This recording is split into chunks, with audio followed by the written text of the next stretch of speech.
요한복음 11장 마지막 부분에는 그 죽은 나사로를 살리신 걸로 인해서 뭐 그 이야기 자체는 예수님께서 하나님의 아들이시다라는 것을 보여주는 사건이잖아요. 표적이잖아요.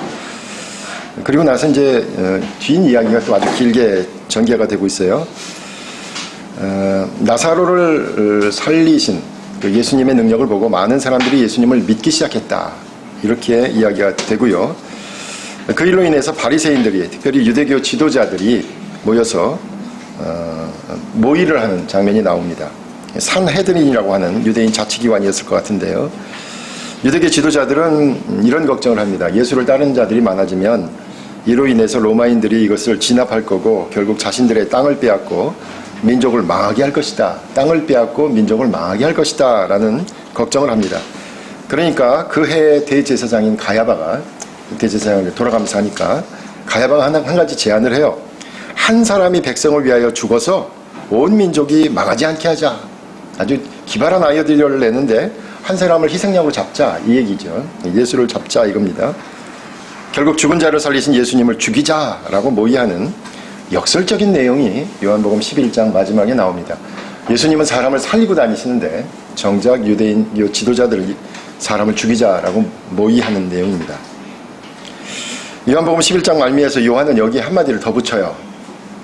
한 민족만을 위함이 아니고 흩어진 하나님의 자녀를 위함이다 라고 신학적인 해석을 가합니다. 결국 예수님의 죽음은 유대인만을 위한 것이 아니라 세상의 모든 구원받는 자들을 위한 것이 되었다라고 해석하고 있습니다.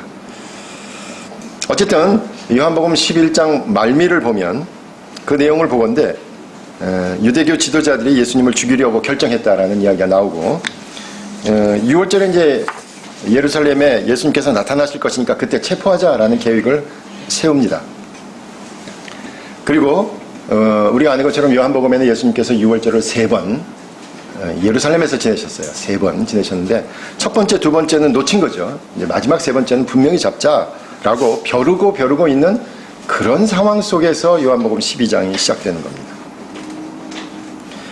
오늘 읽은 요한복음 12장에서 예수님께서는 다시 베다니로 오셨습니다. 베다니는 예루살렘을 가는 길목에 있는 곳이죠.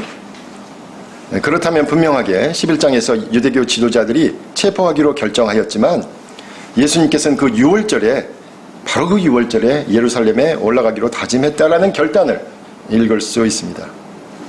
베다니는 바로 예루살렘으로 올라가는 길목에 있기 때문이죠. 자신이 체포한 이들이 매복되어 있는 그 예루살렘 한가운데로 예수님께서 가시기로 한 겁니다. 그렇게 긴장이 고조되고 있는 예루살렘으로 올라가기 바로 일주일 전이었습니다. 주님께서는 사랑하는 남매들을 마지막 보기를 원하신 거죠. 무슨 일이 있어도 이들만큼은, 나사로, 마르다, 마리아, 이들만큼은 자신을 반겨줄 것이라고 기대하셨을 겁니다. 어쩌면 마지막 순간은 꼭 이들과만큼은 같이 지내고 싶다라는 사람들이 예수님에게 있어서는 이 세 남매였을 겁니다. 오늘 본문의 내용을 잠깐 보면 우리가 그 누가복음 10장 38절에서 42절에 나오는 마르다는 부엌에서 일하고 있고 이런 그런 장면이 요한복음 12장에 그대로 나옵니다. 나사로가 손님들과 같이 앉아 있죠. 부엌에서는 잔치 준비를 하고 있는 마르다가 일을 하고 있습니다. 분주합니다. 그 순간 예수님께 다가간 여인이 있었는데 그게 바로 마르다입니다. 예수님을 모시고 아주 분주한 잔치집이에요. 사람들이 이렇게 저렇게 왔다 갔다 하고 있는데 여러 사람들이 잠깐 비치는데 그때 마리아에게만 클로즈업이 된 거죠. 마리아에게 집중되는 겁니다. 그리고 오늘의 이야기는 바로 이 마리아에게 집중되어 전개되고 있습니다. 오늘 이야기를 잘 읽다 보면 이거 내가 아는 것과는 좀 다르다라는 생각들이 들으셨는지 모르겠어요. 왜냐하면 이 향유 옥합을 부은 이야기가요. 사복음서에 다 나와요. 마태, 마가, 누가, 요한복음에 다 나옵니다. 다 읽어봤더니요. 내용이 조금씩 달라요. 오늘 요한복음 본문과 가장 비슷한 건 마가복음 14장에 나오는데 요한복음하고 가장 비슷해요. 근데 제가 한번 읽어드릴게요. 오늘 그 주보를 보시면서 그래도 다른 부분이 있어요. 이따 숙제 낼 테니까, 문제 낼 테니까 물어볼지 몰라요. 오늘은 제가 질문하겠습니다. 한번 보세요. 제가 요한복음 읽어드릴게요. 마가복음 14장. 오늘 본문 요한복음하고 비교를 해보세요. 베다니 나병 환자 시몬의 집에서 식사를 하실 때 한 여자가 매우 값진 향유 곧 순전한 나드 한 옥합을 가지고 와서 그 옥합을 깨뜨려 예수의 머리에 부으니 어떤 사람들이 화를 내어 서로 말하되 어찌하여 이 향유를 허비하는가 이 향유를 300데나리온 이상에 팔아 가난한 자들에게 줄 수 있었겠도다 하며 그 여자를 책망하는지라. 예수께서 이르시되 가만두어라 너희가 어찌하여 그를 괴롭게 하느냐 그가 내게 좋은 일을 하였느니라. 가난한 자들은 항상 너희와 함께 있으니 아무 때라도 원하는 대로 도울 수 있거니와 나는 너희와 항상 함께 있지 아니하리라. 그는 힘을 다하여 내 몸에 향유를 부어 내 장례를 미리 준비하였느니라. 내가 진실로 너희에게 이르노니 온 천하에 어디서든지 복음이 전파되는 곳에는 이 여자가 행한 일도 말하여 그를 기억하리라. 마태복음에도 또 이 얘기가 나옵니다. 26장에. 거기에는 마가복음하고 많이 비슷한데 향유의 양에 대한 정보가 없어요. 더군다나 마태복음 이게 빠져 있어요. 가난한 자들은 아무 때라도 원하는 대로 도울 수 있거니와 라는 본문이 빠져 있습니다. 오늘 마가복음 마태복음 말씀이 오늘 읽은 요한복음에서는 약간 다른 정보가 더해진 것인지 알 수 있을 겁니다. 그때가 6월절 일주일 전이었습니다. 예루살렘 입성하시기 전이었습니다. 그리고 요한복음에서는 그 여인의 이름을 밝히고 있어요. 그 향유를 부은 여인은 바로 나사로와 마르다의 동생 마리아였다라는 거죠. 양도 정해져 있어요. 비싼 향유 한 근을. 그렇죠? 근데 마가복음하고는 좀 달라요. 마가복음 예수님의 머리에 부었다 그랬는데 여기는 예수님의 발에 부었습니다. 그리고 이를 보고 책망한 사람들이 어떤 사람들인데 요한복음은 구체적으로 그 사람이 나와요. 누구냐면 가룟 유다예요. 그리고 가룟 유다에 대한 설명이 6절에 더 붙어 있습니다. 누가복음에도 이야기가 나오는데요. 7장에 나옵니다. 누가복음 이렇게 나옵니다. 예루살렘 입성하기 전이었다. 바리새인의 집이었다. 여인의 이름은 누가복음에 나오지 않습니다. 그냥 죄를 지은 한 여인 이렇게 나옵니다. 죄를 지은 한 여인. 아마 우리가 많이 오버랩되는 게 아마 죄를 지은 한 여인과 마리아를 오버랩시켜서 죄를 지은 마리아 이렇게 우리가 이야기하는 것 같아요. 우리 머릿속에 그렇게 조합이 됐죠. 향유 옥합을 담은 옥합을 가지고 와서 예수의 뒤로 그 발 곁에 서서 오히려 누가복음은 예수님의 발에 부었다라고 얘기하고 있어요. 그런데 누가복음은 더 애절해요. 그 발 곁에 서서 울며 눈물로 그 발을 적시고 자기 머리털로 닦고 그 발에 입 맞추고 향유를 부으니. 그러니 누가복음에서는 그 주인이 의아하게 생각하죠. 왜? 죄 많은 여인이 와서 저러고 있는데 아마 예수님이라면 죄 많은 여인일 줄 알 텐데 왜 저렇게 가만 놔두실까? 이렇게 의문을 가지니까 500데나리온과 50데나리온 탕감받은 사람 중에 누가 나를 더 사랑하겠느냐? 크게 탕감받은 사람 아니겠느냐? 이 얘기를 하셔요. 그러면서 집주인은 정작 내가 왔을 때 발도 씻겨주지 않았고 입을 맞춰주지 않았고 향유에 발을 붙이지도 않았는데 이 여인이 하지 않았느냐라고 말씀하신 내용이 누가복음에 추가되어 있습니다. 그러면 마가복음, 마태복음, 누가복음 그리고 오늘 읽은 우리의 본문 요한복음 여인이 향유를 부은 이야기가 내용에 차이가 있는 게 분명히 나옵니다. 우리는 이런 질문을 할 수 있을 겁니다. 마리아가 바로 그 여인인가? 향유를 머리에 부었는지 발에 부었는지에 대한 질문도 하게 되고요. 아니면 눈물도 흘리고 향유를 닦은 것인지 아니면 향유로만 닦은 것인지에 대한 것도 다릅니다. 요한이 마가복음이나 마태복음 또는 누가복음의 이야기를 택한 것이 아니라면 각각의 이야기는 전혀 다른 이야기인데 향유를 부은 여인은 적어도 몇 명이 돼야 됩니까? 그러면 4명 돼야 되죠. 향유 부은 사건 4번 있다 이렇게 얘기하고 지나갈 수도 있어요. 그런데 요한은 이 여인과 향유의 이야기가 각각 다른 사건인지 아니면 한 가지의 사건의 다른 버전인지 든 간에 어쨌든 요한복음을 읽으면 전체적으로 짚고 넘어갈 부분이 분명히 있습니다. 요한복음의 상황에 집중하면 그 식사 자리에 죽었다가 부활한 나사로가 합석했습니다. 그리고 이 부활한 나사로의 일로 인해서 유대교 지도자들이 예수님을 죽이려고 하는 시기였죠. 그런 의미에서 오늘 본문에서 마리아에게 조명할 필요가 있죠. 마리아를 좀 더 살펴볼 필요가 있습니다. 향유를 부을 때의 상황이 예수님의 죽음을 얼마 남겨두지 않았다는 것이죠. 더군다나 향유를 붓는 것은 유대인의 관습에서 죽은 사람의 몸에 행하는 절차이기 때문입니다. 그렇다면 마리아의 행동은 그의 오빠 나사로가 죽은 것처럼 예수님께서 곧 죽을 순간이 다가온다는 비장함이 있었던 겁니다. 그리고 오빠가 살아난 것처럼 예수님께서 살아나실 것이라는 믿을 수는 없지만, 죽었다가 살아난다는 것이 믿을 수는 없지만 믿어야만 하는 그 상황이 기다리고 있었던 거죠. 다시 말해서 마리아가 향유를 부은 것은 앞으로 이루어질 예수님의 죽음과 부활에 대하여 말하고 있는 것이었습니다. 그러고 보니까 마리아의 탁월함은 요한복음 11장에서도 잠깐 보여요. 제가 이번에 발견한 건 11장 45절이에요. 나사로의 장례식장에서 많은 사람들이 그 오빠가 살아나는 것을 보고 많은 사람들이 예수님을 믿었다라고 되어 있는데 이렇게 쓰여 있어요. 그 자리에 어떤 사람들이 왔는가? 이 나사로의 죽음을 슬퍼하는 사람들을 위로하러 왔겠죠. 장례식장이니까. 그런데 누구를 위하여 왔는지를 요한복음 11장 45절에 이렇게 기록하고 있어요. 마리아에게 와서 예수께서 하신 일을 본 많은 유대인들이 그를 믿었다. 이렇게 되어 있어요. 그러니까 정작 누구를 위로하러 왔냐면 마리아를 위로하러 온 거예요. 예, 많은 문상객들은 마리아와 친분이 있는 사람들이었던 거예요. 여러분, 장례식 끝나고 나면 가족들끼리 누구 손님이 많았는지 한 번씩 이렇게 점검해 보잖아요. 그러면 이 나사로의 장례식에서는 압도적으로 마리아의 문상객들이 많았던 거예요.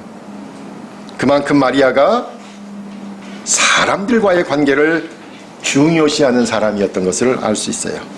늘상 마리아에게서 많은 격려와 도움과 위로를 얻는 사람들이 있었고, 그러한 마리아의 오빠가 죽자 마리아를 위로하기 위해서 모인 사람들이에요. 그런데 그 마리아가 예수님께 향유를 부은 겁니다. 평상시에도 사람들의 마음을 헤아리고 사람들을 위하는 그 여인이 예수님의 죽음을 준비한 겁니다. 누가복음에서는 죄를 지은 한 여인이 향유를 부었고 그로 인해서 자신의 죄를 용서받은 것에 대한 감사를 표시하였다면, 향유를 부은 것은 단순히 예수님의 죽음과 부활, 앞으로 있을 죽음과 부활이라는 그 사건만이 아니라 예수님의 죽음과 부활이 궁극적으로 우리의 죄를 용서하신다라는 의미도 담게 되지요. 인간의 죄의 문제를 해결하고자 예루살렘으로 들어가신다는 해석도 가능하게 됩니다. 마리아의 이 행동 하나가요. 예수님의 죽음과 부활, 그리고 그 각 사건이 의미하는 해석, 사건과 해석, 이것을 한꺼번에 보여주는 사건이 향유를 예수님께 부은 일이 되는 거죠. 본문은 이렇게 마리아의 탁월함을 분명히 증거하고 있습니다. 마리아는 예수님의 사역을 깊이 이해했던 거죠. 아마도 요한복음 11장 25절에서 26절에 나오는 말씀 있지 않습니까? 나는 부활이요 생명이니 나를 믿는 자는 죽어도 살겠고 무릇 살아서 나를 믿는 자는 영원히 죽지 아니하리니 라는 말씀을 마리아는 분명하게 이해하고 따랐던 겁니다. 이 마리아의 탁월함에 비해서 예수님의 제자들의 우매함을 마가복음과 마태복음 그리고 이 요한복음에서 보여주고 있습니다. 제자들이 이 여인에게 많은 돈을 썼다고 비난하는 거죠. 여기서 요한복음 그 제자 이름을 가룟 유다라고 이름을 밝히고 있어요. 여인은 탁월해요. 여자들은 신앙의 신비를 알고 있어요. 그런데 유다로 대표되는 제자들은 우매합니다. 뭐가 뭔지 모르고 있습니다. 이른바 초기 기독교 공동체 지도부 전체보로 들으라고 하는 얘기겠죠. 그것도 남성 지도자들이 이 이야기를 제대로 되짚어보라 라고 하는 소리가 들립니다. 가룟 유다는 6절에 보니까 돈꾀를 맡은 사람이었습니다. 아마도 제자들 가운데 제일 셈이 정확한 사람이었을 겁니다. 그런 의미에서 저는 현대사회에 최적화된 사람이 바로 가룟 유다라는 생각이 듭니다. 저나 여러분은 셈이 정확해야 되잖아요. 그죠? 여러분, 셈이 정확하지 않은 사람하고 사귈 수 있겠어요? 그죠? 셈이 흐린 사람 멀리 해야죠. 어떤 손해를 끼칠지 모르잖아요. 그런 의미에서 제가 자주 반복합니다만은 이성이란 말, reason 또는 ration이란 단어가 라틴어로 ratio라는 단어에서 왔잖아요. 셈하다. 그런 의미에서 유다는 셈을 잘한다는 것이 결코 부정적인 의미만은 아닌 거죠. 오히려 유다의 문제는 그 뒤에 나옵니다. 도둑이며 돈꾀에 넣은 것을 훔쳐간다라고 말하고 있어요. 신앙 공동체가 함께 사용하기로 한 것에 대해서 개인적인 이익을 앞세운다는 뜻이죠. 그렇다면 가룟 유다는 오늘 본문에서처럼 기회가 있을 때마다 입으로는 가난한 사람들을 위하여 라는 말은 하지만 자기 희생은 없는 사람입니다. 그런데 사실 300데나리온이나 되는 향유도 가룟 유다 자기 돈도 아니잖아요. 그죠? 마리아의 것이었습니다. 그 마리아가 자신의 신앙에 진솔한 행위를 하는 것을 보고 유다는 가난한 사람들을 떠올린 거예요. 자신의 것은 움켜쥐고 어떻게 불릴까를 물심양면으로 궁리하지만 남의 것의 사용에만 관심이 있는 사람입니다. 자신의 것의 사용에는 인색하고, 아니 오히려 자신의 것은 수단과 방법을 가리지 않고 더하려고만 하고 어떻게 하면 더 많이 가져가기를 궁리합니다. 그런데 실제로는 자신의 것은 전혀 쓰지 않으면서 남의 재산의 사용에만 지대한 관심을 갖고 거기서 정의의 시련을 이야기하는 사람입니다. 그에게 분배의 정의의 대상은 자신의 것은 제외한 남의 재산입니다. 그리고 언제나 말은 가난한 사람들을 위하여 라고 말합니다. 오늘 본문은 바로 그런 가룟 유다의 위선을 지적하는 겁니다. 그리고 그 위선으로 인해 영적으로 예수님의 사역을 볼 수도 없고 그 의미를 물을 수도 없게 된 불쌍한 사람을 지적하는 겁니다. 예수님께서는 유다의 비난에 대해서 그를 가만두어라. 나의 장례신라를 위하여 그를 간직하게 하라. 가난한 자들은 항상 너희와 함께 있거니와 나는 항상 있지 아니하리라 라고 말씀하신 겁니다. 이 마지막 부분을 좀 더 자세히 바라봐야 됩니다. 그러면 우리가 이분법적으로 생각하잖아요. 그럼 신앙에 대한 예배가 경배가 먼저고 가난한 자들을 나중에 도우라, 이렇게 해석이 또 될 수 있잖아요. 저도 어려서부터 이 설교 본문 들으면 맨날 그렇게만 들었어요. 경배가 먼저고 가난한 사람 나중에 도와라. 그런데 오늘 본문은 전혀 그렇게 얘기하고 있지 않아요. 우선은 유다의 허위의식과 모순적인 행동을 드러내면서 마리아의 순수한 신앙의 모습을 드러내고 있어요. 먼저 나는 항상 있지 아니하리라 라는 말씀을 어떻게 볼 수 있을까요?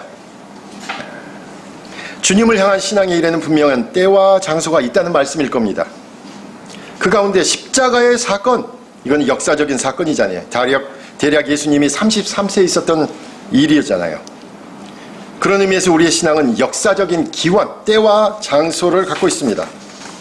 그런 의미에서 바로 그 예수님을 직접적으로, 예수님과 관련된 직접적인 때를 준비하고 기념하고 기억하는 행동은 의미가 있다라는 거예요. 예수님, 즉 신앙의 대상에 대한 의미를 묻고 대답하고 행동으로 표하는 것은 아주 중요합니다. 역사적인 사건에 대한 기억과 해석과 감사가 중요하다는 거예요. 이것이 신앙의 가장 중요한 부분입니다. 이것이 없다면 우리가 이렇게 모여서 예배를 드릴 이유는 없기 때문입니다. 역사적으로 분명한 때와 장소를 가져요. 또 한 가지가 있어요. 그건 뭐냐면 예수님과 그분과의 개인적인 체험과 사연도 중요합니다. 오늘 아마 장로님도 그 얘기를 하신 건데, 그 예수님께서 나와 개인적인 접촉을 가지셨다는 거 아니겠어요? 그래서 주님으로 인해서 그 체험한 일들에 대한 기억이 새롭고 또 다른 새로운 체험에 대한 기대를 하게 만들어요. 그것이 우리를 흥분하게 만듭니다. 그리고 작은 몸짓이라도 하게 만듭니다. 주님과 가까워지기 위해서 말입니다. 향유를 부은 마리아에게서 그런 신앙의 간절한 몸짓, 그 아름다움을 보라는 겁니다.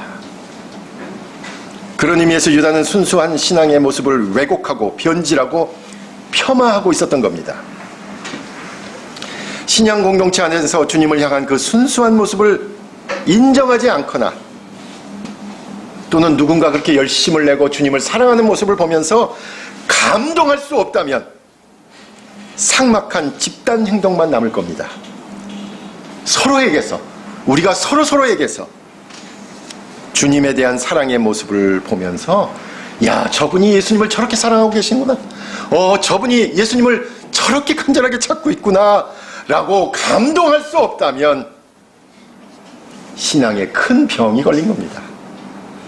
함께 모였을 때 각자 한 사람 한 사람의 주님에 대한 절실함, 진실함, 진지함에 서로 감동받을 수 있어야 합니다. 그리고 그 소중한 신앙의 모습을 격려해야 합니다. 그렇다면 가난한 자들은 항상 너희와 함께 있거니와 라는 말씀은 어떻게 생각해야 될까요? 우선순위에서 밀려야 한다는 뜻일까요? 요한복음요, 그런 고민하지 말라고 아예 본문에서 빼버렸어요. 요한복음에서 아예 본문에서 지워버렸어요. 마가복음에 있는 그거 있잖아요. 가난한 자들은 아무 때라도 원하는 대로 도울 수 있거니와 라는 말을 요한복음 아예 빼버렸어요. 그런 고민하지 말라고. 어떻게 읽어야 될 거예요? 저는 그래서 이렇게 읽어야 된다고 생각해요. 가난한 자들은 우리와 항상 함께 있을 것이기에 항상 도우라 라는 말씀으로 읽어야 된다. 항상 같이 있는 자들을 위한 행동은 항상 해야 한다는 겁니다. 그리고 저희 짧은 신앙의 경험으로는 신앙의 본질에 접근하려고 애를 쓰는 그 아름다운 분들이 거의 10중 8구 항상 가난한 자에 대해서도 어떻게 할지를 더 잘 알고 더 잘 나누고 있더라는 것이에요. 주님의 발에 향유를 부으며 주님과 교회와 하나님의 일을 위하여 헌신하는 모습의 아름다움을 볼 수 있어야 합니다.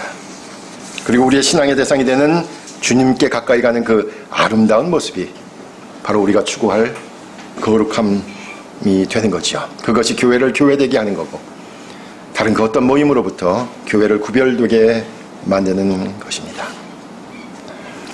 1850년대 중반에 미국에서 신앙 부흥운동을 이끌었던 P.B. 팔머라는 여인이 있었습니다.